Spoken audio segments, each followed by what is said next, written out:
Bismillahirrahmanirrahim. Esselamu Aleyküm değerli izleyenler. Rehber Gündem programıyla bu akşam da karşınızdayız. Yine gündemin öne çıkan başlıklarını konuşacağız. Stüdyoda her zaman olduğu gibi değerli bir konuğum var. Hüdapar Genel Başkan Yardımcısı ve aynı zamanda Sosyal İşler Başkanı Sayın Hasan Şahin. Hasan Bey konuğumuz olacak. Haftanın öne çıkan başlıklarını kendisiyle değerlendireceğiz. Hasan Hocam, yayınımıza hoş geldiniz. Hoş bulduk. Hayırlı yayınlar, hayırlı akşamlar. Allah razı olsun. Bizleri izleyen tüm izleyicilere de iyi akşamlar diliyorum. Allah razı olsun. Programın da hayırlara vesile olmasını diliyorum. İnşallah. Tabii ne konuşacağız? Haftanın öne çıkan başlıkları şüphesiz hasta mahkumlar meselesi çokça konuşuldu. Bu yine rehber gündemde masada olacak. KPSS'de soru skandalı. Son günlerin en fazla konuşulan bir diğer konusu da bu. Yine KPSS'deki skandalı da değerlendireceğiz. Ekonomide elbette ki bir diğer gündem maddesi, enflasyon canavarı büyümeye devam ediyor. Enflasyon canavarının büyümesi nasıl engellenecek? Bu konuda yine başlıklarımız arasında yer alacak. Hüdapar'dan geçtiğimiz günlerde önemli bir çağrı gelmişti. Daha önce yapılan bir çağrıydı aslında. Bu çağrı yinelendi. 25 yıl evli kalmış kadınlara, ev hanımlarına yönelik emeklilik hakkı verilmesini talep etmişti. Gündeme getirmiş Hüdapar. Önemli bir mesele bu. Yine bu konuyu da konuşmaya devam edecek. Sağlık sisteminde yaşanan sorunlar var. Bu sorunlara dair de tabii farklı birçok problem var. Özellikle de hekimlerin istifası, hekim açığı, bu nasıl giderecek? Sağlık çalışanlarının başta hekimler olmak üzere talepleri nasıl karşılanacak? Dış gündeme dair de konu başlıklarımız var. Özellikle de Tunus ve Irak'taki siyasi krizle ilgili. Tabii hocam, isterseniz bugünün sıcak konusu Filistin'de, Gazze'de Siyonist işgal rejimi tarafından Gazze'ye yönelik bir hava saldırısı gerçekleştirildi. Tabii maalesef acı haberler var. Şu ana kadar gelen bilgiler arasında 10 Filistinlinin bu hava saldırısında şehit olduğu bilgisi var ki bunların içerisinde 5 yaşında bir kız, küçük kız çocuğu da var. 55 yaralının olduğu, bu yaraların bir kısmında durumunun ağır olduğu, şehit sayısının artabileceğinden de bu anlamda endişe ediliyor. Buradan başlayalım dilerseniz. Tabii öncelikle programın başlamadan önce bu hain saldırıyı lanetliyoruz. Terör şebekesi, devleti bunu ilk defa yapmıyor. Artık her fırsat bulduğunda maalesef Müslümanlara yönelik böyle bu tür katliamlarda bulunuyor. Öncelikle tabii şehit olanlara Allah'tan rahmet diliyoruz. Yani gerçekten Müslümanların üzerinde durması gereken ve gerçekten bir kanayan yara haline gelen ve bir tümür gibi Orta Doğu'yu, İslam coğrafyasını saran İsrail'e karşı Müslümanların halen meseleyi ciddiye almamaları, meseleyi ciddi bir şekilde oturup tartışmamaları, konuşmamaları, gündeme edinmemeleri İsrail'i cesaretlendiriyor. Hem Müslümanların dağınıklığıdır, hem Müslümanların kendi gündemleriyle alakalı olarak ciddi adımlar atmamaları, tavır koyamamaları. Yani bir lanetleme olayıdır. Onu dahi doğru dürüst İslam ülkelerinin çoğu, büyük çoğunluğu bunu dahi yapamıyor. Üstüne üstlük bir de normalleşme var. Tabii bir de normalleşme derken bir de yakınlaşma var. Yani İsrail'e ayrı başlı başına konuşmamız gereken bir mesele İsrail meselesi de. Ama burada meselenin asıl muhatabı biziz. Yani meseleye muhatap olan bizler sorunu kendi içimizde halletmediğimiz sürece Müslümanlar olarak, İslam coğrafyasında yaşayan halklar olarak ve hayatımızı hep sahte sorularla geçirdiğimiz sürece, onunla zamanımızı yok ettiğimiz sürece maalesef enerjimiz tükeniyor. Maalesef İslam toprakları da işgal altındayken gündemi ilgilendirmeyen konular üzerinde de kendimizi heba ediyoruz. Yani hem enerjimiz gidiyor hem kendimiz bir şekilde kendi geleceğimizi yok ediyoruz. Alan yaratıyoruz maalesef. Yani bugün en çok üzerinde durmamız gereken Müslümanlar olarak 3 temel konu vardır. Bu konu artık gündemimizde yer edinmeli. Bir, sömürü, işgal yani. İkincisi bağımsızlık. Üçüncüsü medeniyet. Yani bu 3 temel konu hayatımızın olmazsa olmazı, gündemimizin olmazsa olmazları arasında. olmalı ve bunların üzerinden sürekli yeni şeyler üreterek, konuşarak neler yapabiliriz? Bunun üzerinde yoğunlaşmadığımız sürece küresel emperyalizmin zaten hedefi bellidir.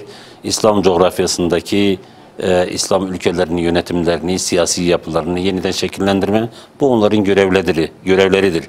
Yani yeni bir dünya düzeni kurulacaksa bu yeni dünya düzeninin aktörü küresel emperyalizmdir ve onun yereldeki sermaye gruplarıdır. Bunlar bu sermaye grupları üzerinden işte kendilerine alan yaratıyorlar. Şimdi İsrail sermayesi de biliyorsunuz Yahudi sermayesidir, Siyonist sermayesidir. Yahudi sermayesi de maalesef yani bu ülkede İslam coğrafyasındaki tüm yönetimleri neredeyse sarmaş dolaş bir şekilde ele geçirmiş. İsrail'e alan yaratmak için de her türlü desteği veriyorlar. İsrail'de cesareti buluyor. Nereden buluyor? İsrail ve Siyonistler aslında cesaretli değildirler. Yani onların bu şekilde Müslümanların üzerine bombalar yağdırmaları, katliamlar yapmaları onların cesaretinden değil. Bizim aslında hayatın temel gerçeklerinden uzak, gerçekten var olan şartlar içerisinde ilmi, bilgi anlamında bir şey üretmeyişimizden kaynaklanıyor. Yani biz hayatın temel gerçeklerini bir tarafa bırakmışız, hayatımızı ilgilendirmeyen meselelerle zaman öldürüyoruz ve bununla bir şeyler yaptığımızı zannediyoruz. Halbuki sömürülüyoruz, farkında değiliz. Sömürü toplumu haline gelmişiz, farkında değiliz. Bağımsızlığımız gitmiş, farkında değiliz. Yani bugün dünyaya yön veren devletlere bir bakın. Tek bir devlet var aslında. Amerika Birleşik Devletleri de, Rusya biraz çırpınıyor, ayrı bir şey. Kapitalizmin yaygınlaşması için ne yapılması gerekiyorsa onu yapıyor. Yani onun için İsrail'in güvenliği her şeyden önemlidir. Yani Müslümanlar ölmüş, çocuk ölmüş. Biraz önce siz dediniz, küçük çocuklar var. Kadınlar var, yaşlılar var. Siyonizmin gözünde zaten kendi varlığını senin kanın üzerinden hesaplamış adam.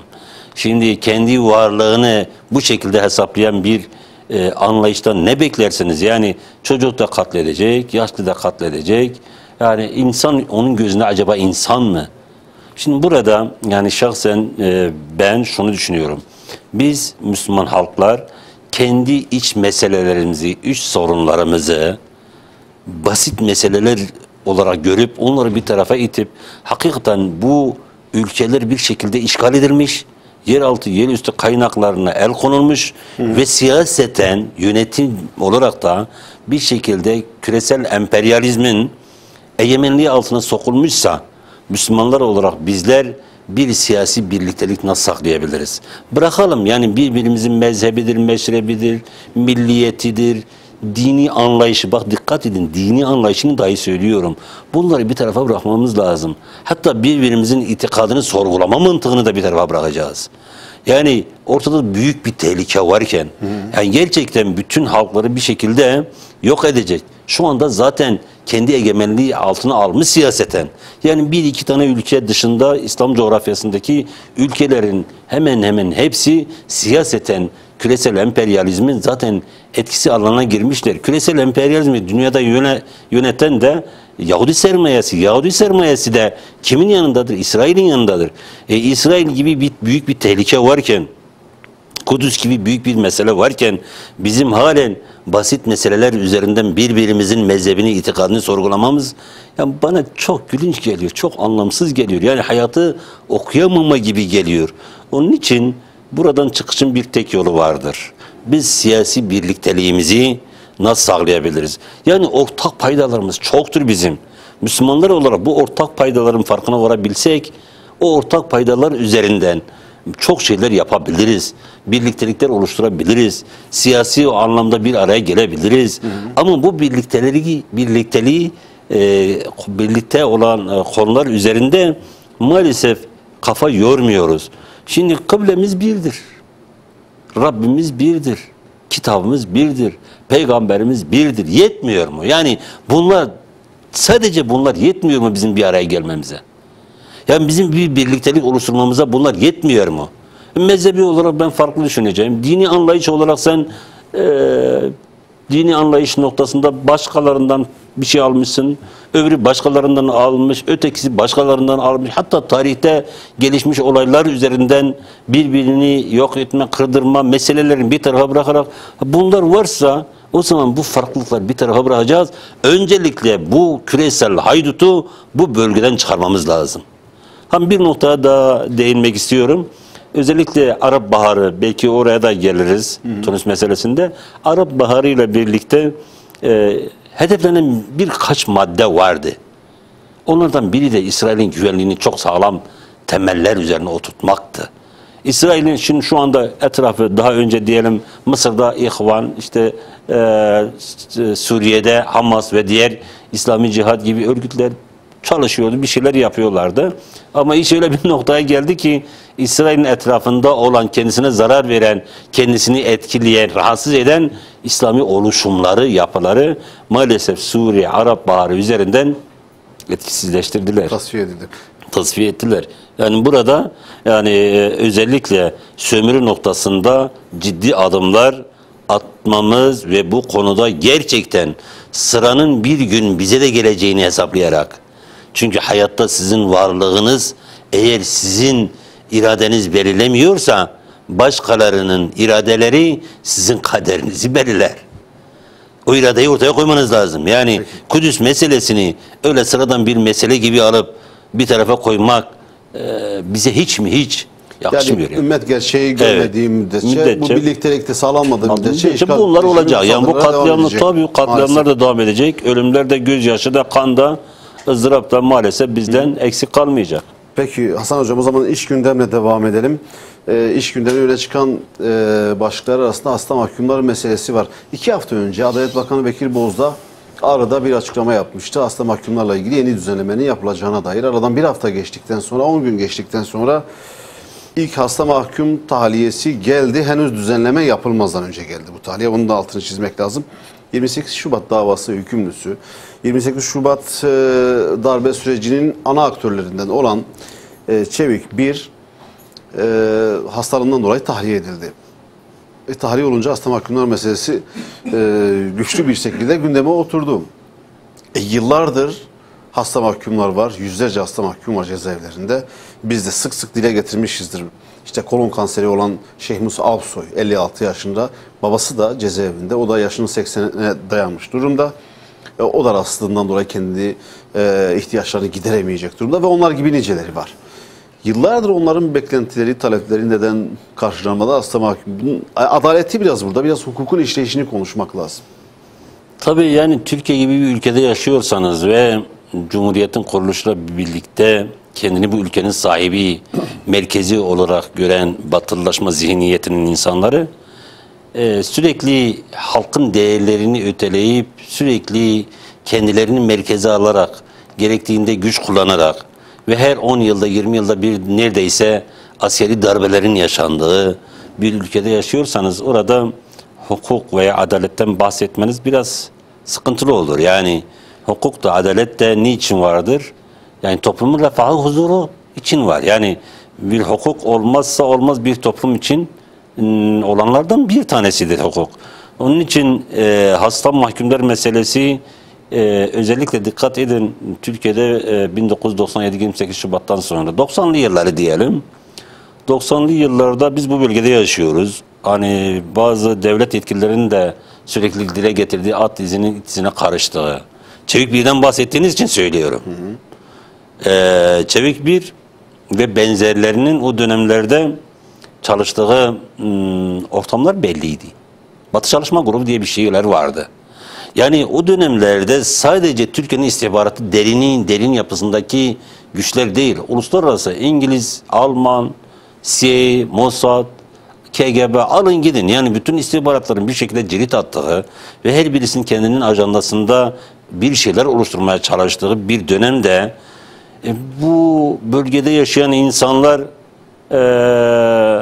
kendini savunma durumunda kalmış veya o dönemin o şeyler içerisinde bazı nedenlerden dolayı gözaltına alınmış, bazı problemler, sıkıntılar yaşanmış ve bir şekilde olmayan hukuk içerisinde, olmayan adalet içerisinde böyle vakalar meydana gelmiş. Ve bugün o insanların bir kısmı yaşlı.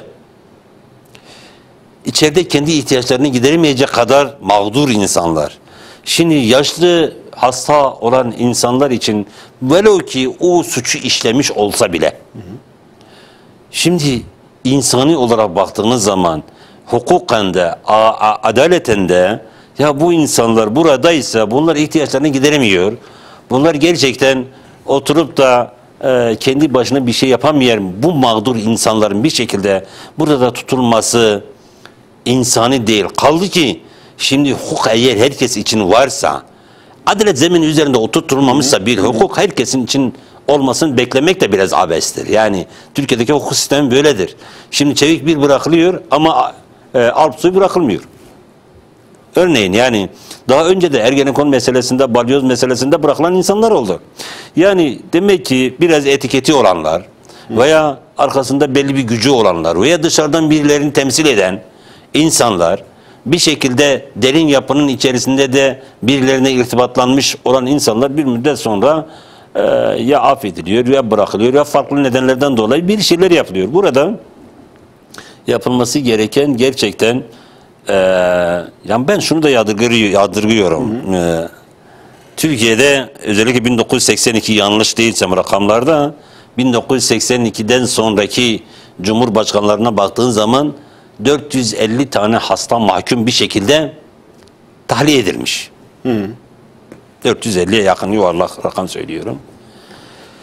Bunların son 20 yılında yani şu anda dindar insanlar devlet yönetiminde, Cumhurbaşkanı da dahil olmak üzere 250'ye yakını sadece Ahmet Necdet Sezer affetmiş.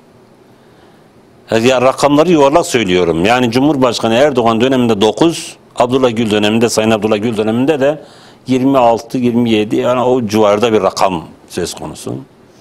Affetmişler. Bunlar niye yetki kullanmıyorlar? Yani Ahmet Necdet Sezer'in affettiği insanlar tamam hastadır. Hastanın görüşü, düşüncesi, inancı sorulmaz. Gerçekten mağdursa kim olursa olsun. Şimdi ölüm mahkumu mu? Tabii. Yani şimdi hayır şunu diyorum. Yani cezaevine girmiş herkesin buradan cesedinin mi çıkması gerekiyor? Yani zaten mesele orada o. Eğer adalet diyorsan, eğer hak, hukuk diyorsanız, eğer insani değer diyorsanız ya insandır bu. Evet. Her şeyden önce insandır ya. Yani şimdi ihtiyaçlarını karşılamıyor. İlla orada ölmesi mi gerekiyor? Yani bu insan gelse evinde otursa ondan sonra suç mu işleyecek? Yani bir yanlış iş mi yapacak? Yok, gelsin evinde çocuklardan beraber yani ceza verilecekse evinde verilsin.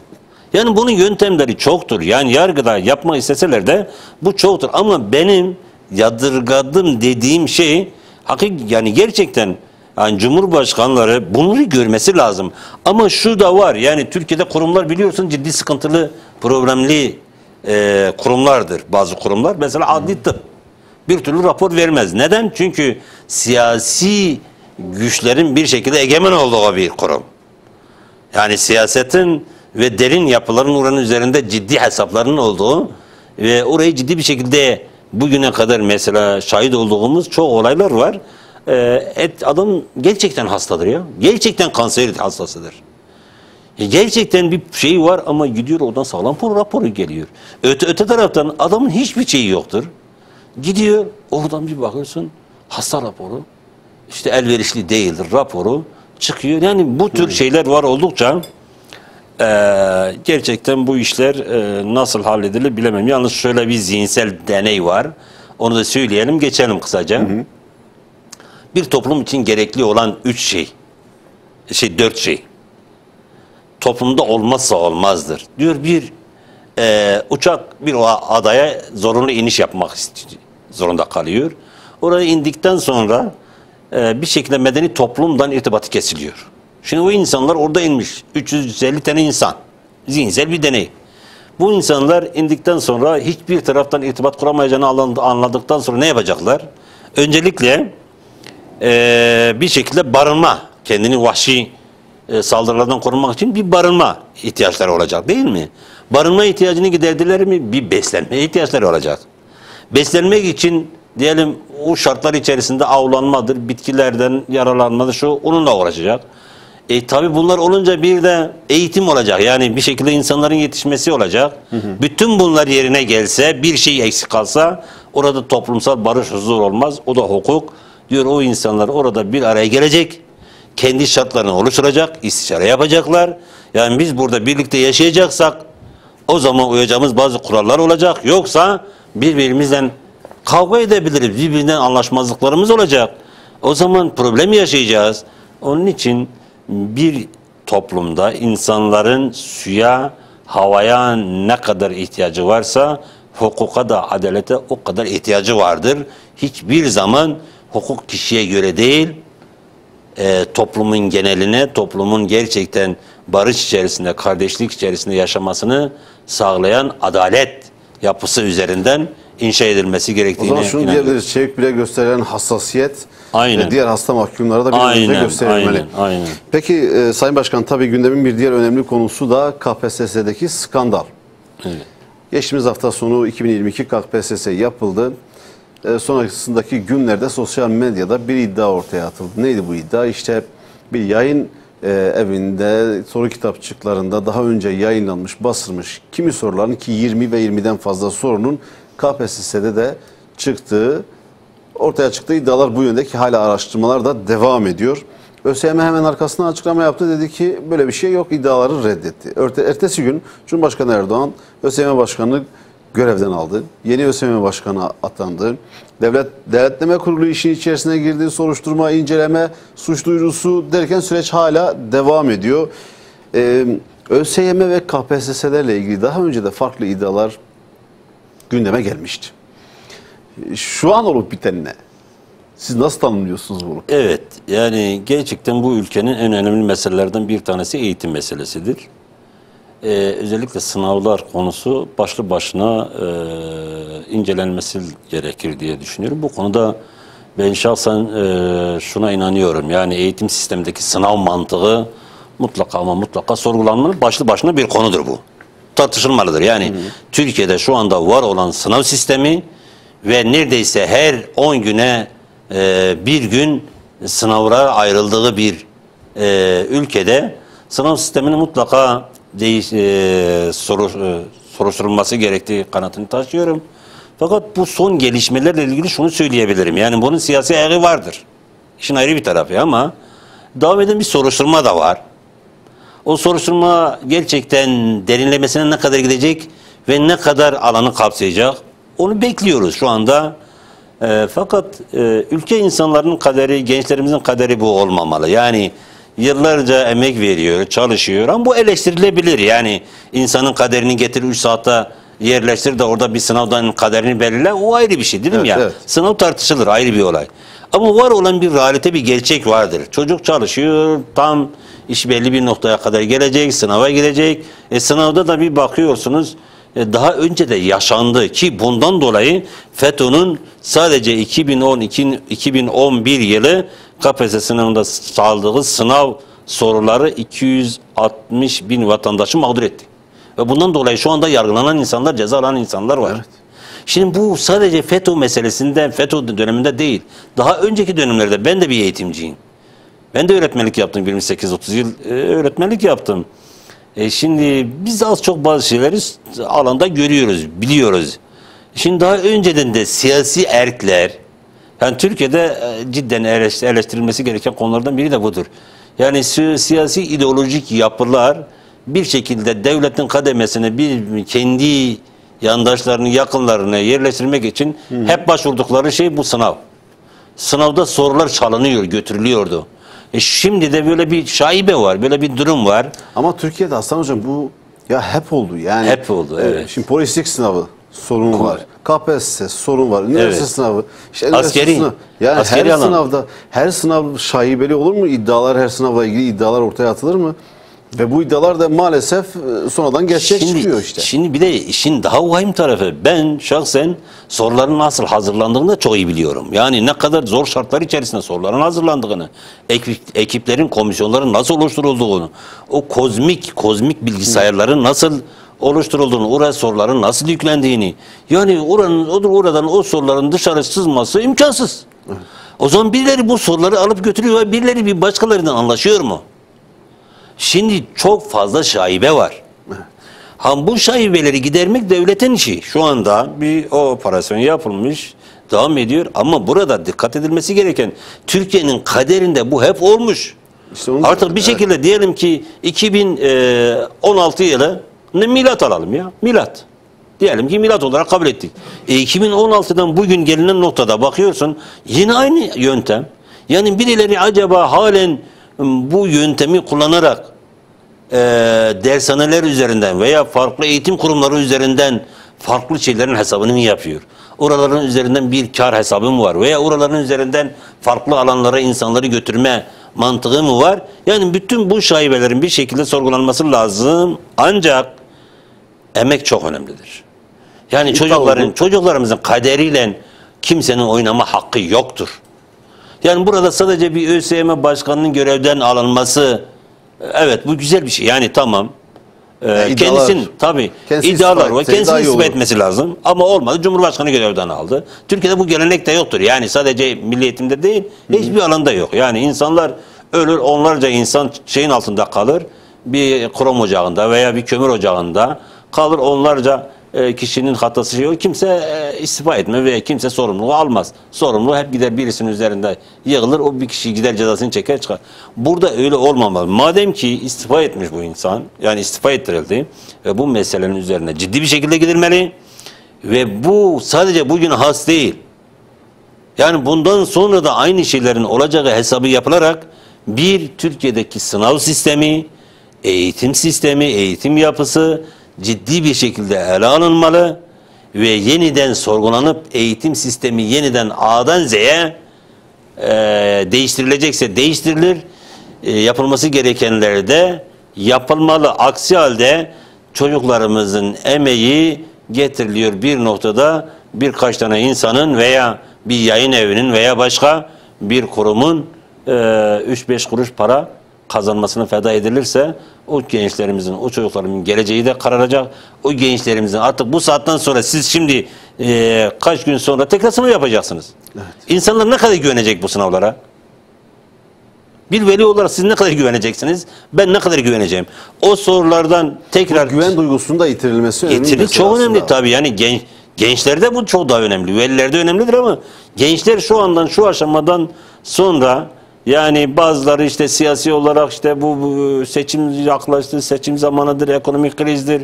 İşte bundan dolayı işte hükümete karşı bir güvensizlik oluşsun falan böyle bazı şeyler söyleniyor ama bunların doğruluk derecesi bence tartışılabilir. Yani ama şu bir gerçek, gençlerimiz artık yıllarca ellerinden alınan hakları, gasp edilen haklarının bir şekilde güvence altına alınıp bu sınav sistemine hükümetin, devletin bir şekil vermesi gerektiğine de inanıyoruz. Yoksa yani gençler bu saatten sonra ne yaparsanız yapın çıkarılacak soruların şekline ve getiriliş şekline güvenleri hemen hemen kaybolur yani evet. İster istemez. Peki hocam o zaman ekonomiyle de biraz devam edelim. Geçtiğimiz günlerde işte son Temmuz ayına ait enflasyon verileri açıklandı. Aylık bazda Temmuz'da 2,37 artış var. Bir önceki aya göre artışta bir düşüş var. Bu iyiye işaret. Evet. Ama yıllık bazda %79,60 enflasyon. O koca canavar karşımızda hala duruyor ve halkın cebini de bir anlamda sömürmeye devam ediyor. Bu enflasyondaki artış neden bir türlü durdurulamıyor?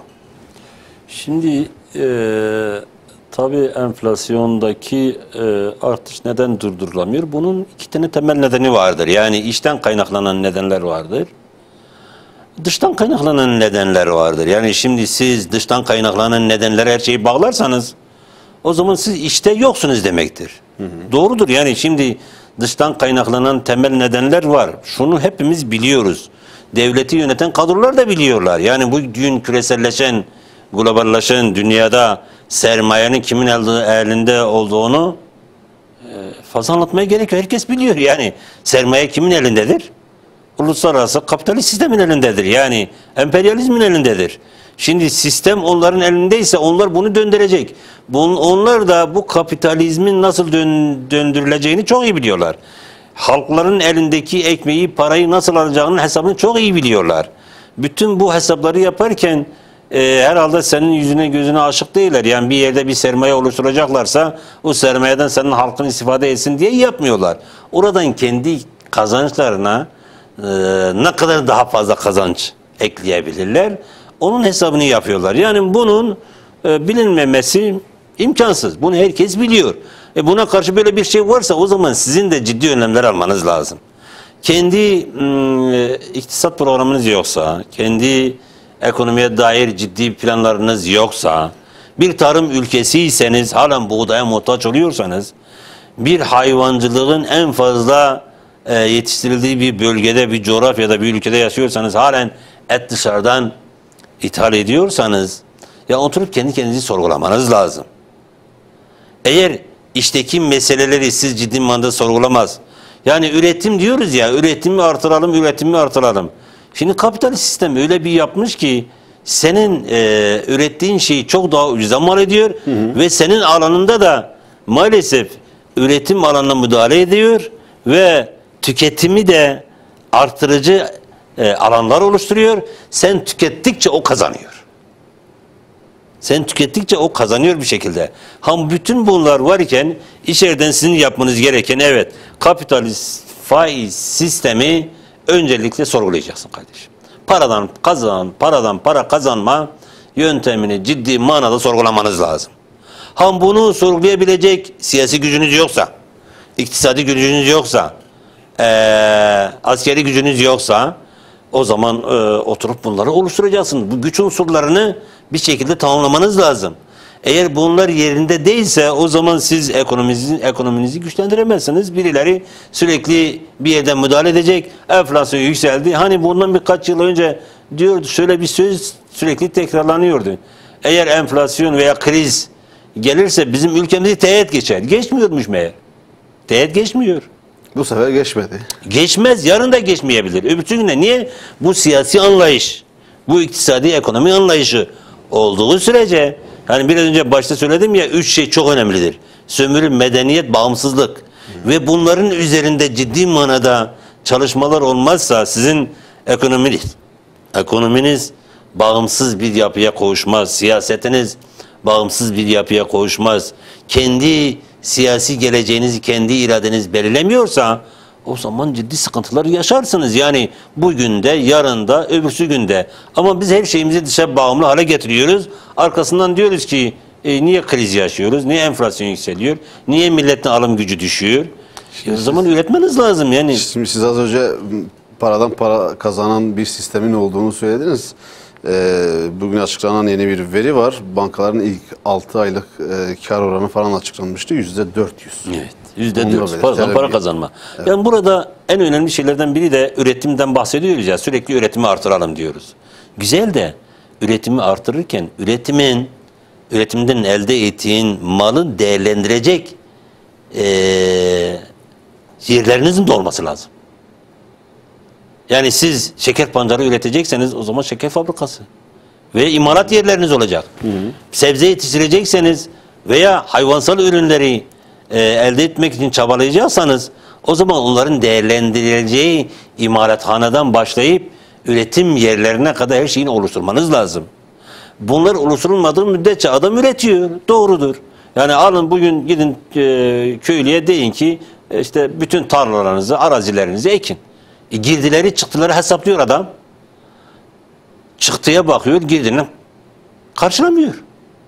Yani akaryakıt fiyatları bu seviyede olduğu müddetçe, gübre fiyatları bu seviyede olduğu müddetçe vatandaş bunu götürüp ektiğinde bunun karşılığını alamıyorsa ikinci sefer siz ne yaparsanız yapın bu ekmez bunu. Yani siz de olsanız ekmezsiniz, ben de olsam, öbürüsü de olsa ekmez. Ama siz gerçekten vatandaşa girdiler noktasında ciddi devlet desteğinde bulunursanız, cidden destekte bulunursanız, ürettiğim malı da heba etmeyecek durumda bir şeyler imalathaneden başlayarak bir şeyler oluşturursanız, orada değerlendirirseniz vatandaş bunu seve seve gidecek.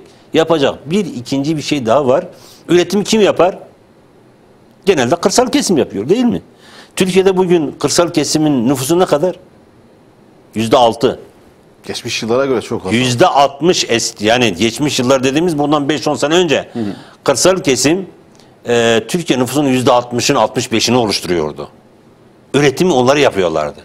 Bugün köyleri boşaltmışsınız. Terör bahanesi, şu bahanesi, bu bahanesi ne derseniz deyin. Sorunları kendi içinizde halletmediğiniz sürece bu sorunlar yaşanacak. Terör sorunu mu var? Veya siyasi sorunlar mı var? Bunu işte mutlaka ama mutlaka çözmeniz lazım. Çözmediğiniz zaman bu tür şeyler yaşanır. Yani elde ettiğiniz paraları oraya aktarırsanız işte vatandaşınız da bir şekilde paraya ihtiyaç duyar, para bulamaz, geçimini de sağlayamaz, ciddi manada sıkıntı yaşar. Kırsal kesimin mutlaka ama mutlaka yeniden canlandırılması lazım. Ciddi manada bir kötü kentleşme mantığımız var. Şimdi hali hazırda kırsal kalkınma projeleri falan Var, Onlar projeler var işletiyor ama da nasıl göndereceksin köylere?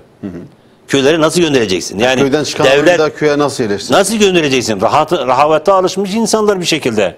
Yani gidip üretme artık biraz zor geliyor. Ha bir de şehir hayatı. Yani devlet hayat alışmış statüsü tabii de yani. O değişti. kentleşme dediğim şey o.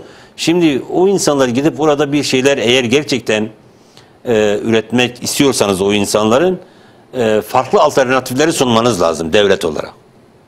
Yani orada barınma sorunu yaşayacaksa barınmada destek nasıl vereceksin?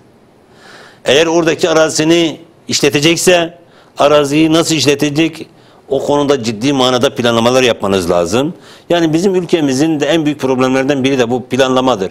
Her alanda ciddi planlamalar yapamıyoruz. Tarım alanında, hayvansal ürünler alanında, diğer ticari alanda yani bütün alanlarda. Musibetten sonra biraz adım atılıyor ama o da yeterli değil işte sanki. o da genel anlamda hani bütün meselelerin aslında temelinde siyasi meseleler vardır.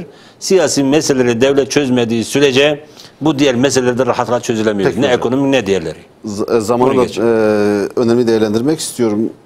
Gündemdeki bir diğer konu da halkın beklentisi. Şimdi halkın gündemini konuşuyoruz. Tabii halkın gündeminde ekonomi var, enflasyon var. Önemli bir sorun daha var. Konut sorunu, Evet. kira sorunu, astronomik kira fiyatları.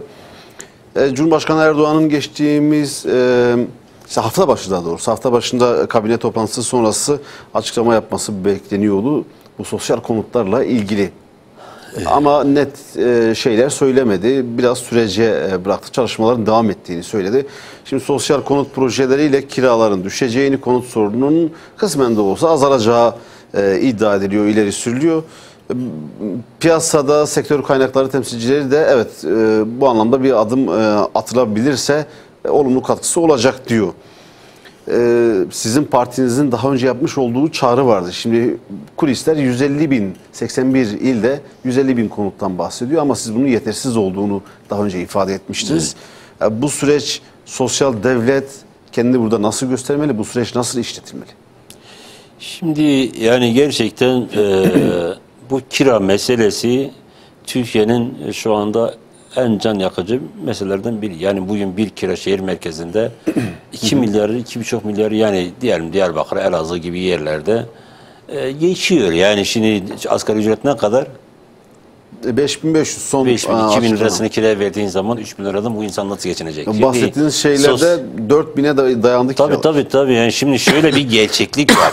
Şimdi sosyal konut projesi farklı. TOKİ olayı farklı. Şimdi biz TOKİ üzerinden okumalar yaparsak biz sosyal konut veya sosyal devlet anlayışını biraz zor yani çözebiliriz. Onun için öncelikle şunun altını çizmemiz lazım. Sosyal devletten bahsediyorsak yani insanları götürüp 25 yıl 30 yıl bir yere bağlamanın fazla bir mantığı yok. Yani şu anda mesela bu sosyal konutlara ben baktım biraz gelmeden önce de baktım. En düşüğü 1500 ile 2000 arası. Taksim. Asgari ücret alan bir insan alt gelir seviyesinde olan insanların durumu belli. Buna siz mesela engelli vatandaşları da katıyorsunuz değil mi? Şimdi bu insanların gelirleri ne kadar? Nasıl onu karşılayacaklar? Yani şimdi burada devlet gerçekten sosyal devlet olma vasfını ortaya koyacaksa devlete ait araziler vardır. Bu arazilerde bu insanlara en ucuz şekilde nasıl konut yapacak, nasıl teslim edecek ve bu insanlar hakikaten geçimlerini de rahat bir şekilde sağlayacak bir maddi imkana sahip olması için de gerekli desteği vermesi lazım. Eğer yok götürüp TOKİ'ye bağlayacaksa, yıllarca TOKİ'de bir şekilde borçlandıracaksa burada yani işin bir hinliği de vardır. Vatandaş bir şekilde devlette ticari olarak diyelim, parasal olarak bağlı hale gelecek. Ölünceye kadar bir şekilde bunu düşünecek. Ama sosyal devletten bahsediyorsak, eğer engelli bir vatandaş varsa, gerçekten engelliyse, kendini geçindiremiyorsa, devlet buna ya bedava konut verecek ya da o insanın gelirini dikkate alarak gelirine göre çok cüzi bir şekilde para alacak. Yani açlık sınırının 6.000 lira olduğu bir Yani yerde geri ödemeler sabit olmasın, Tabii. gelire göre belirlensin. tabii yani bir de enflasyona bağlıyorsun. Enflasyon bellidir. Kiralar da bir ara öyleydi. Enflasyona bağlı değil miydi? Şimdi ne oldu? Enflasyon fırladı. Şimdi kira sahipleri de, ev sahipleri de o paralelde arttırılmaya kalksalar daha da fazla artacak kiralar. Şimdi zaten ev sahibi de şunu diyor. Diyor ki TL'nin zaten değeri düştü. Ben bu kiraya vermezsem eve yatırım yapmam, konuta, mülke yatırım yapmam da bir anlamı yok. Yatırım da yapmayayım diyor. Tabii yani diyor ya, zaten onun da haklılık payı vardır. Bir de Evet. Türkiye gibi yerlerde demografik yapı çok önemli. Nüfus sürekli artıyor ve siz de insanlardan sürekli nüfusun artışı için telkinlerde bulunuyorsunuz değil mi? Şimdi böyle bir durumda nüfus artışı olan yerlerde barınma ciddi bir biraz önce söyledim ya, 4 şey olmazsa olmaz. Barınma ciddi bir problem. Evet. Bunun yanında beslenmesi var, eğitimi var, sağlığı var, şuyu var, buyu var dediğin zaman bu insanın bütün bu şeyleri içerisinde hayatını idame ettirmesi nasıl olacak? Ha, bunların devlet iyi hesabını yapması ve gerçekten sosyal devlet, sosyal adalet anlayışına göre bir şeyler yapılacaksa vatandaşın bu durumunu göz önüne alarak yapmalı. Biz yaptık, getirdik, işte ayda 2 milyar 3 milyar ödesin. Ya 2 milyar 3 milyar belki bir de peşinatı vardır bu işin. Yani peşinatını verebilecek durumu var mı? Yani zaten dar gelirliyse 20 milyar 30 milyar acaba bir arada biriktirebilmiş mi şimdiye kadar? Veya engelli vatandaşsa var mı öyle bir şeysi? O da yok. Bütün bunlar yapılırken yani bunlar dikkate alınacak. Ödeme koşulları da dikkate alınacak. Vatandaşın gelir seviyesi de dikkate alınacak. Ona göre sosyal konut yapılacaksa, eğer gerçekten ödemeyecek durumdaysa devlet kendi bütçesinde bunu yapsın. Devlet bütçesinde bunu yapamıyor mu? Yani bugün biraz önce söylediğiniz o banka meselesinde milyarlar akıp gidiyor. Faize trilyonları akıtıp gönderiyoruz. Değil mi? Yani şimdi ama vatandaş yani gerçekten bir de kamu kurumlarında ciddi Merkez sıkıntılar var. Bankası'ndan Yani. Hasan Bey, siz de takip etmişsiniz. Merkez Bankası'ndan 50 milyar lira para çekiyorlar. Bu parayı götürüp yatırıma değil, üretime değil, dövize yatırıyorlar.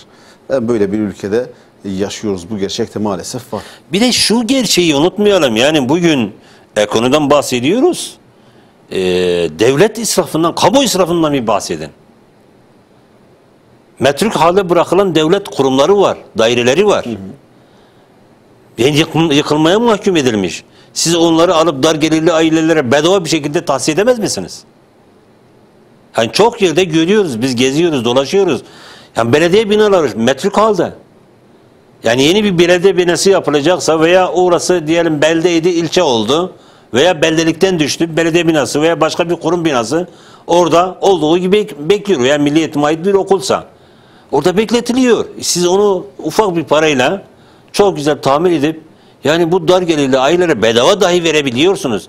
Şunu demek istiyorum, yani kamuda ciddi manada bir israf var.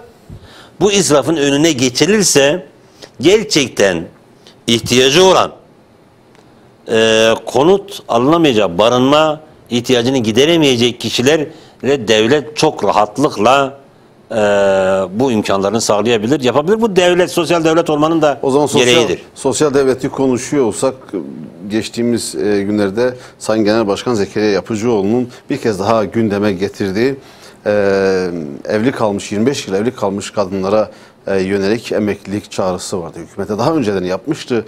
Birkaç defa daha bu çağrıyı yineledi. İzmir'de, sanırım İzmir'de konuştu.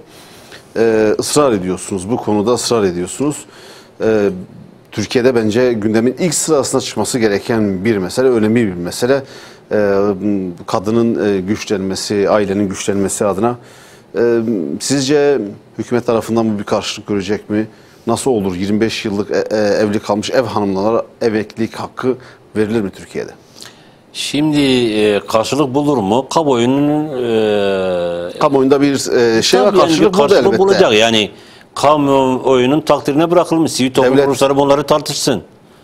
Kamu kurumları bunları tartışsın. Hatta meclise zaten önerilen bir yasa var bunu. Fakat meclis gündemine gelmiyor.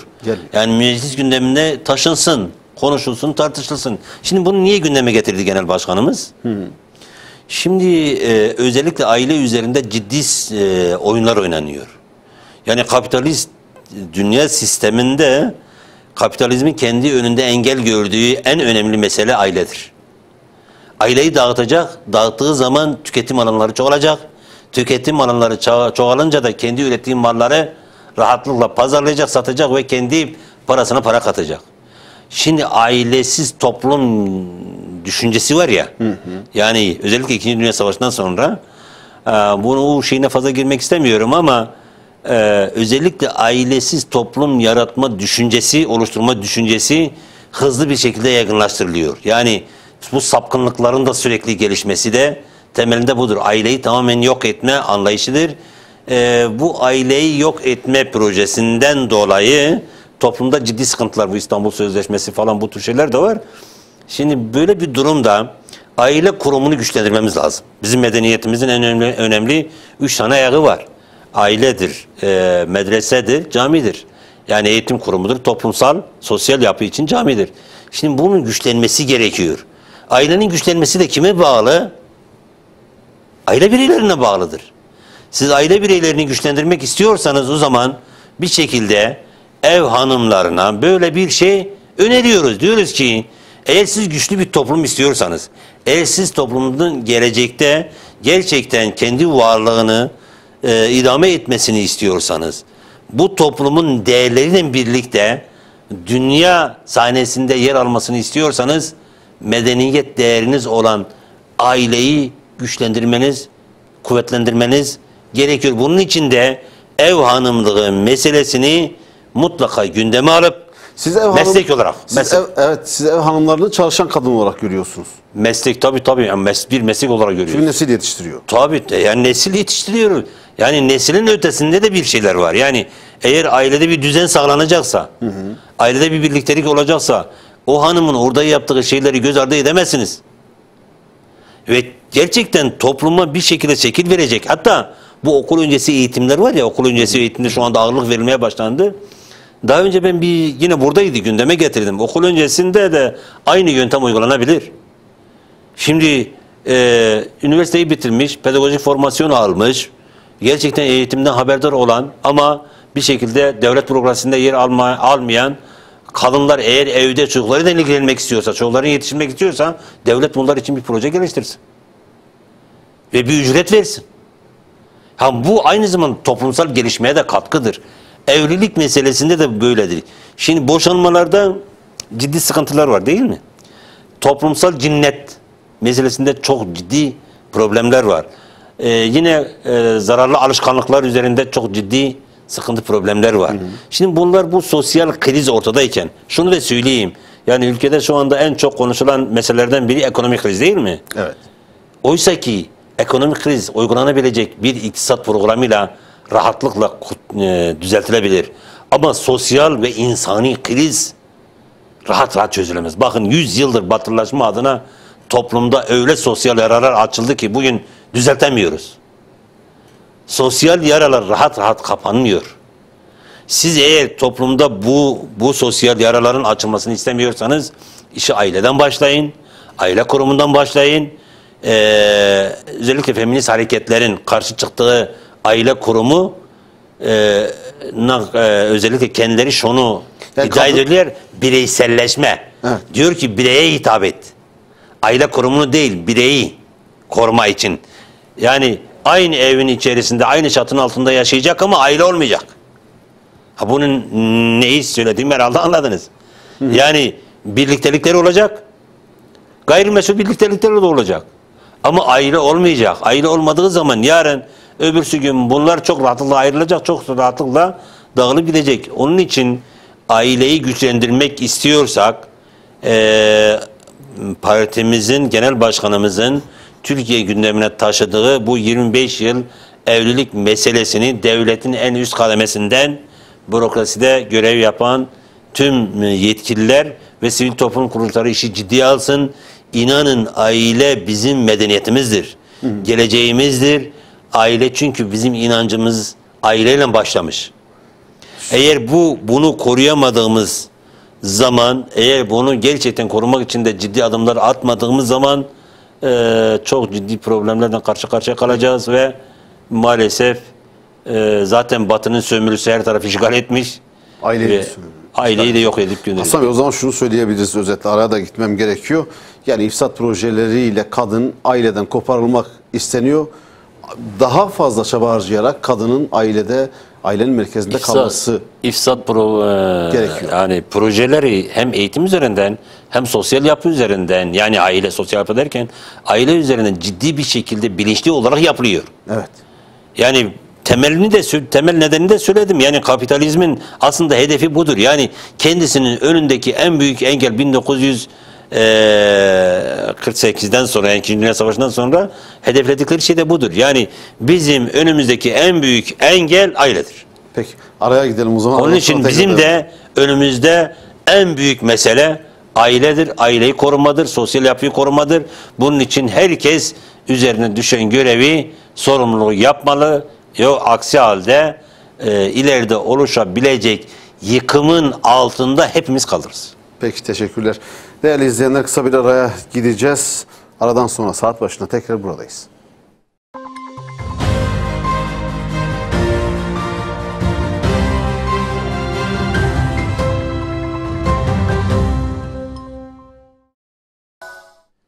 Değerli izleyenler, saat başında tekrar birlikteyiz. Rehber Gündem'de haftanın öne çıkan konularını, başlıklarını konuşuyoruz. Ekranlarını yeni açanlar için tekrar yeni bir hatırlatmada bulunayım. Stüdyo konuğumuz bu akşam Hüdapar Genel Başkan Yardımcısı ve Sosyal İşler Başkanı Sayın Hasan Şahin. Hasan Bey, tabii kadınlar için Hüdapar'ın çağrısını konuştuk en son, ama onun haricinde gündemde bir başka önemli konu daha var. Yaygınlaşan ırkçılık hastalığı, maalesef son zamanlarda fazlasıyla bunu konuşmaya başladık. Tırnak içerisinde bu ifadeyi konuşuyorum. Yabancı karşıt. Türkiye'de son zamanlarda artan yabancı karşıtlığının nedeni ne? Tabii bunun birçok nedeni var. Yani bu özellikle siyasilerin bu tür konuları kendi siyasi geleceklerine malzeme etmeleri aslında temel şeylerden bir tanesidir. Tabii bir de ırkçılık vardır. Yani bu sadece bu ülkeye has bir olay değil. Bugün Avrupa'da da İslam karşıtlığı, ciddi manada ırkçılıklar, renk karşıtlığı, ırkçılıklar var. Yani bu ırkçılık meselesi gerçekten sorgulanması gereken bir meseledir. Yani mültecilere karşı yapılan şeylere baktığımız zaman temelde siyasilerin bunun üzerinden bir siyasi hesap yapmaları.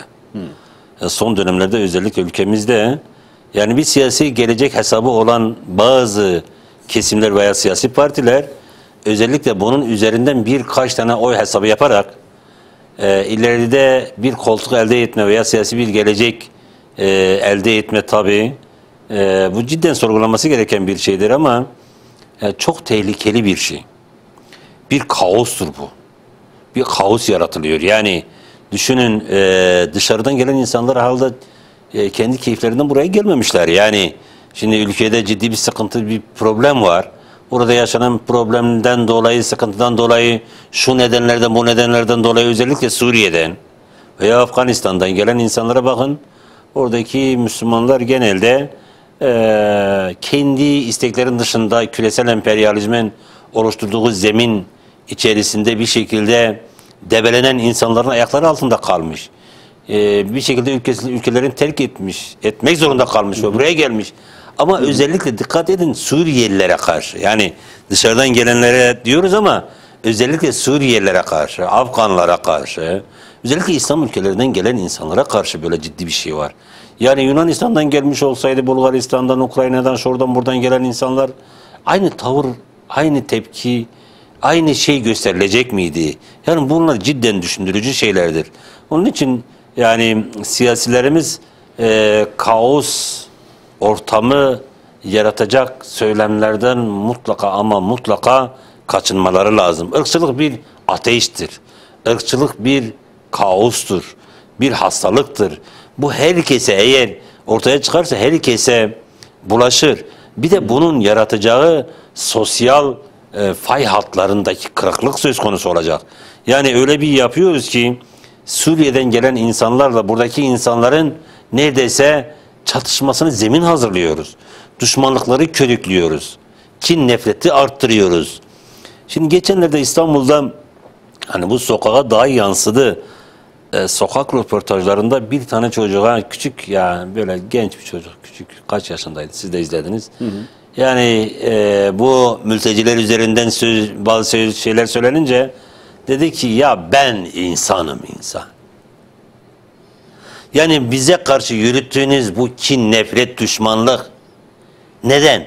Yani bunlar her şeyi bir tarafa bırakın. Savaşı, kavgayı yani her şeyi bir tarafa bırakın. Ben buraya geldim bir insanım ya. Bana karşı takınmanız gereken tavır bu mu olmalı? Yani ülkenize gidin. Niye gidin ülkenize? Niye geri dönün? Yani o insanlar buraya aşık değil ki. Şartlar oluşturulsa, yani bir şekilde gerçekten Suriye'de ortam oluşsa ve bu güvenlikleri sağlanmış olsa ki hükümetin de bunu yapması gerektiğini sürekli söylüyoruz. Yani güvenli bir şekilde isteğe bağlı olarak ama şartlar oluşturulduktan sonra bu insanların çoğu gidecek. Kimse herhalde yuvasını yurdunu bırakıp da buraya kalıcı değil. Yani bu konuda hükümetin de ciddi adımlar atması lazım. Siyasi partiler de gelecek oy hesabı yaparak sosyal yapıyı bozucu şeylerden şiddetle kaçınmaları gerekiyor. Yani böyle bir şeyde bu sosyal yapı bozulduğu an hepimiz zarar göreceğiz. Yani sadece mülteciler değil.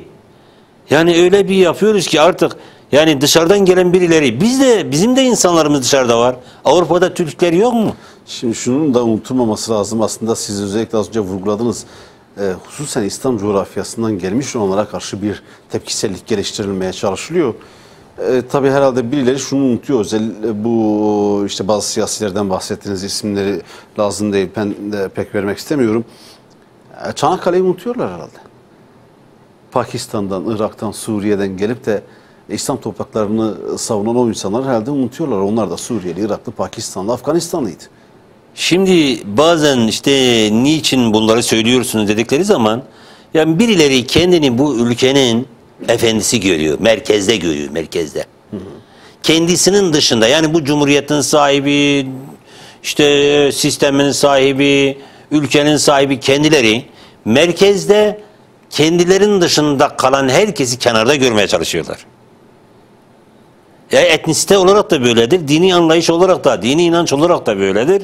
Felsefi anlayış olarak da böyledir. Batılılaşma süreciyle başlayan modernizmle birlikte kendini seküler olarak tanımlayan insanlar bir şekilde diğer kesimleri kenarda görmeye çalışıyor. Dikkat edin, bu mültecilere karşı olanlar da genelde bu kesimlerdir. Yani kendini bu ülkenin sahibi olarak görmeye çalışan.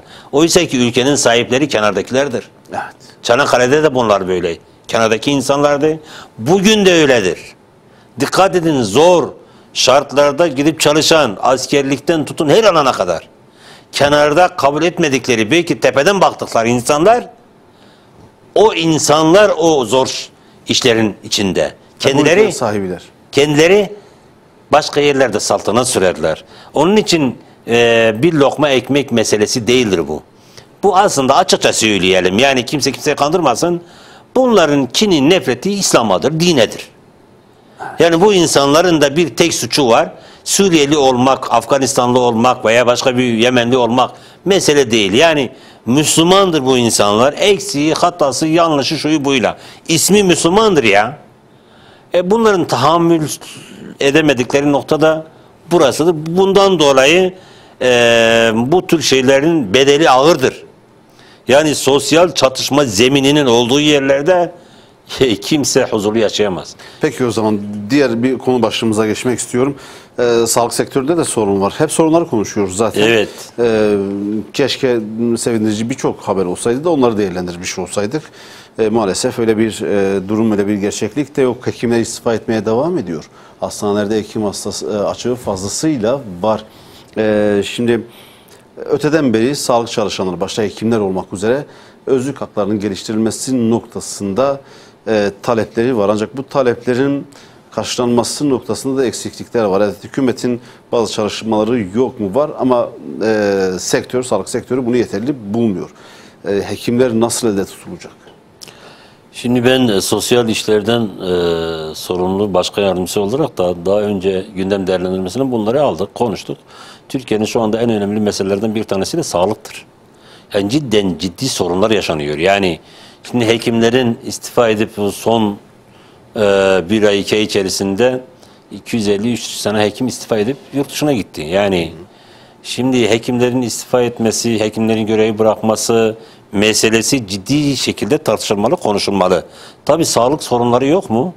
Sağlıkçıların sorunları vardır. Diğer kesimlerde olduğu gibi, diğer kurumlarda çalışan memurlarda olduğu gibi sağlık çalışanlarının da sorunları var. Şunu da unutmadan söyleyeyim. Yani son dönemlerde özellikle doktorlara karşı, sağlık çalışanlara karşı bir şiddet olayı var. Yani tabii ölenleri de rahmetle analım bir şekilde ama sağlıkta şiddeti asla değil. Yani diğer alanlarda da öyle ama sağlıkta şiddet asla kabul edilemez. Yani sağlıkçıların hatası, eksiği falan şuyu buyu, yani bunlar artık bu ülkede konuşulmamalı. Yani cidden sağlığın ne kadar önemli olduğunu hepimiz çok iyi biliyoruz. Sağlığın da olmazsa olmazı nedir? Kimlerdir? Doktorlardır. Şimdi hastane binalarınız dört dörtlüktür. Yapın. Yani son dönemlerde çok güzel binalar yapılıyor. İçerisinde gerçekten kaliteli, gerçekten kendi alanında uzmanlaşmış doktorlarınız yoksa, hekimleriniz yoksa o hastane neye yarar? Ne yarar? Yani gerçekten bir şey yarıyor mu? Evet. Yani olmazsa olmazı hekimlerse burada oturup ciddi bir şekilde hekimlerin sorunları varsa ki biz var olduğuna inanıyoruz. Bunu hükümet de kabul ediyor. Vardır. Hangi sorunları var? Özlük haklarında ciddi manada sorunları var. Çalışma koşulları ağırdır. Yani bunun ciddi bir şekilde oturup tartışıp konuşulması lazım. Birinci derece sağlık hizmetleri bir şekilde güçlendirilmeli. Hastanelerin yükü bir şekilde hafifletilmeli. Doktorların kendilerine, yani hekimlerin kendilerine ait bazı sorunları vardır. Bunların oturup çözülmesi gerekirken yol göstermek bilmiyorum. Yani ne kadar akıllıca bir davranış. Yani hekimler gitsin, nereye gitsin? Bu şuna benzer. Yani bir zamanlar hatırlıyorsunuz bilmiyorum. Süleyman Demirel başörtüsünün meselesi halledemediği dönemlerde başörtüler falan yere gitsin. Ya bu onun gibi bir şey yani. Şimdi hekimler gitsin de, hekimler gittiği zaman yeni hekimler koyabiliyor muyuz oraya? Yani hekimlere veya sağlık çalışanlarına yol göstermek, başka kurumlar için de geçerli bu. Yol göstermektense oturup gerçekten, şu anda mesela randevu sisteminde çok ciddi problemler var. Ulaşamıyorsun, yani gidiyorsun, onlarca hekim vardır, hekimlere ulaşamıyorsun. Niye? Yani problem yaşıyorsun bir şekilde. Yani Sağlık Bakanlığı, devlet yetkilileri oturup burada bu hekimleri biz burada daha güzel nasıl istihdam edebiliriz? Bunlardan daha güzel bir şekilde nasıl istifade edebiliriz? Birileri art niyetli olabilir. Yani bunu özellikle sivil toplum kuruluşlarını kendi siyasi emelleri doğrultusunda yönlendirmiş olabilir. Ama bu sağlıkçıların sorunlarını çözmek için bir gerekçe olarak gösterilemez. Yani böyle bir şey varsa, burada şu da var. Yani tabii hekimlerimiz de şunu bilecek. Sağlık gerçekten evrensel bir haktır. Devlet de bu yükümlülüğü yerine getirmek zorundadır. Vatandaşın sağlık problemini çözmek devletin asli görevlerinden bir tanesidir. Şimdi böyle bir durumda oturup o sorunu çözecekse orada hastalar da mağdur edilmemeli. Yani hekimler de buna dikkat etmeli. Şimdi her kurumda yanlış yapanlar yok mudur? Vardır ama bu o kurumda çalışan insana şiddet uygulanacak veya öldürülmeye kadar gitti. Geçenlerde birkaç tane doktor öldürüldü. Yani şimdi buna zemin hazırlanmamalı. Yani devleti yöneten kadrolar, yetkililerin görevi budur. Hem o güvenliği sağlamak, hem o vatandaşın hastası varsa hastasının bir şekilde hastalığını giderecek önlemler almak, hem de hekimleri bir şekilde sağlık kurumlarında istihdamını devam ettirmeye çalışmak. Bu devletin görevidir. Böyle yaparsanız yani doktorları, hekimleri hani bir şekilde eğer hastanede tutamazsanız o zaman hastanelere gidecek insanlar kime muayene olacak? Kimin yanına gidecek? Yani kim bakacak? Evet. Onun için yani yol göstermek çözüm değil. Marifet onları orada tutup onların isteklerini, ihtiyaçları varsa, ihtiyaçları, sorunları, problemleri varsa bunu adil bir şekilde çözmek ve o hastaneyi imar hale getirmek. Onun imar hale gelmesi de hekimlere bağlıdır. Yani kalifiye hekimleri siz yurt dışına gönderme alanını açarsanız giderlerse o zaman hastaneye gittiğinizde kalifiye doktor bulamadığınız zaman yine de zararlı çıkacak kim? Halk. Biz olacağız. Yani insanlar bu sorun çözülmezse ileriki zaman diliminde sağlık sisteminde daha büyük problemler yaşanabilir evet. deniyor. Tabii evet. Gündemin bir diğer konusu da geçtiğimiz hafta Anayasa Mahkemesi'nin din dersiyle ilgili, zorunlu din dersiyle ilgili vermiş olduğu bir karardı. Takip etmişsinizdir siz de onu. Evet. Ne dedi Anayasa Mahkemesi? Tabii bir veli müracaat ediyor. Çocuğun zorunlu din dersi görmesini istemiyor falan. Anayasa Mahkemesi diyor ki mealen isteyen istediği dine göre eğitim ve öğretim hakkı talep edebilir. Şimdi Evet. Hüdapar'ın parti programında da din dersiyle ilgili bazı detaylar vardı. O kısmını sizden alalım isterseniz. Evet. Şimdi din kültürü ve ahlak bilgisi dersidir zaten normalde. Ders budur. Şimdi ilkokullarda, ortaokullarda bu zorunludur. Liselerde seçmeli ders olarak veriliyor. Ayrı bir şey. Bu zorunlu ders olması hasebiyle diğer yani matematik, fen, Türkçe dersleri neyse din kültürü ve ahlak bilgisi dersi de odur. Bunu karara bağlamış Talim Terbiye Kurulu. Bunu bir şekilde zorunlu hale getirmiş. Şimdi zorunlu hale gelen bu dersin siz kalkıp işte bir mahkeme sanki hani tabii hukuk meselesinde, yargı meselesinde pek fazla bilgimiz yok ama sanki Anayasa Mahkemesi biraz kendi alanın dışına çıktı. Yani direkt müdahale bir nevi Talim Terbiye Kurulu'na müdahale etti yani. Böyle bir durumda zaten anayasamızda bu var. Yani farklı dinlere mensup insanların, velilerin öğrencilerine, çocuklarına zaten din dersi verilmiyor. Yani bir insan Hristiyansa, Yahudi ise ya farklı bir dine mensupsa onun çocuğu zaten muaftır. O derse girmiyor. O ders geldiği zaman o çocuk oradan çıkarılıyor bir şekilde. Ama burada bir Müslüman önce dava açıyor. Kimliğinde İslam yazıyor. Sonradan işte bazı mahkemeler, bazı kararlar neticesinde bir üst mahkeme, bir başka mahkeme derken en son iş nüfus cüzdanından İslam kelimesini, ibaresini çıkartmak oluyor. Onu Dinhanesi boşaltılıyor. Tabii dinhanesi boşaltılıyor ve o insan onun üzerinden bir şeyler yaparak şimdi bu Müslüman bir toplum için pek hayır alamet değil. Yani bir eğitim sisteminde konuştuğumuz zaman zaten dikkat edin kendimize ait bir eğitim sistemini oluşturamıyoruz. Yani sadece dini değil ahlaki değerler üzerinden de bir şeyler veremediğimiz ortadayken, gençlerimizin durumu ortadayken, çocuklarımızın durumu ortadayken eğer biz dini ve ahlaki değerleri halen böyle bu şekilde tartışıyorsak yani bu ciddi bir problem, ciddi bir sorun o haline gelir. Yani onun için özellikle zorunlu din dersiyle ilgili din noktasında kimse bizim parti programımızda bu var. Çocuklar aynen şu çocukları dini eğitim velilerinin istediği şekilde verilmeli. Hiçbir çocuğa ebeveynin istemediği bir din eğitimi verilmez. Din eğitimi verilemez. Evet. Yani burada din eğitimi derken din olarak kabul edilen şeyler.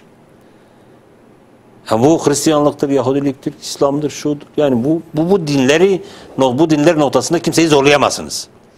Ama böyle buraya kapı yer aralanırsa bu çok ciddi daha büyük sorunlara yol açacak ve bunun da altından bazıları çıkamayacak bir şekilde. Müslüman bir toplumda yaşıyoruz. İslam işte ülkesinde yaşıyoruz. Halkının büyük çoğunluğu Müslümandır diyoruz. kendi dini değerlerimizi öğretemiyorsak bu ciddi bir şeydir. Ama burada tercihe bırakılan dersler de vardı. Peygamberler tarihi, Kur'an-ı Kerim. Liseye geçtikten sonra. Tabii yani bu dersler de zorunlu değil. Bunlar isteyen alır, isteyen almaz. Peki o zaman yani bu noktada biraz daha dikkatli olmamız gerekir diye düşünüyoruz. Ya da dış gündeme dair aslında İslam coğrafyasında yaşananlara dair de konuşmakta fayda var. İslam coğrafyasındaki durumda hani konuşuyoruz programın girişinde Filistin'de son yaşananları, işgal rejiminin son saldırısını konuşmuştuk. Şimdi Tunus'ta da bir kriz var, Irak'ta da bir kriz var. Tıpkı Yemen'de, Suriye'de, Libya'da kriz olduğu gibi. Tunus, Arap Baharı'ndan siz bahsetmiştiniz.